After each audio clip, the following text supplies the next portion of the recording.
Bonjour, moi c'est Angélique, je viens de l'île de la Réunion. J'ai été diagnostiquée SOPK en février 2016. Moi, c'est Cassandra, diagnostiquée au PK il y a un peu plus d'1 an. OPK, c'est quoi?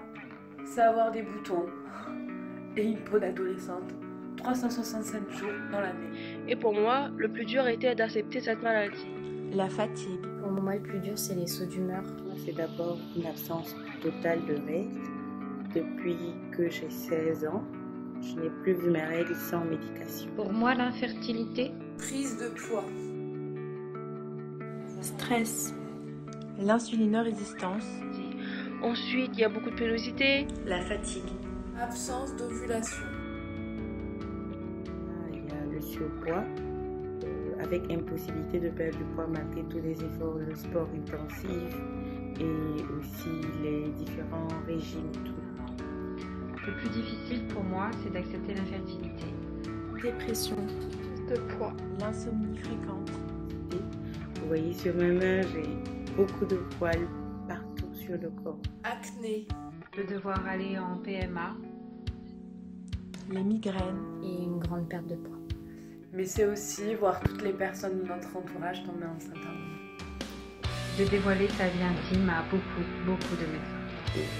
Ça n'aide pas, en plus de l'absence des règles, à penser qu'on est vraiment une femme. On se dit qu'on n'est pas complète et qu'il nous manque quelque chose. Voilà, c'est génial. Il faut surtout pas lâcher. Il faut persévérer et tout se passera bien. Comme toutes ces femmes et comme une femme sur 10, je souffre de la plupart de ces symptômes. Infertilité, saute d'humeur, acné, prise de poids, douleurs pelviennes, la liste est longue. Autant de symptômes qui rendent notre quotidien difficile. Pour beaucoup d'entre nous, le syndrome des ovaires polykystiques constitue un facteur d'isolement social. Mais ce dont nous souffrons le plus, c'est du manque d'information, du manque de prise en charge, de suivi, et pour cause. À ce jour, le corps médical est trop souvent dans l'incapacité de répondre à nos interrogations au sujet de notre diagnostic. Contraintes à chercher nous-mêmes ces informations, nous nous trouvons dans une compréhension approximative du syndrome qui peut pourtant évoluer vers des complications qui peuvent nécessiter des prises en charge particulières. Votre mère, votre sœur, votre cousine, votre amie, votre fille, votre collègue, votre voisine, la caissière, votre boulangère ou cette femme que vous allez croiser dans la rue.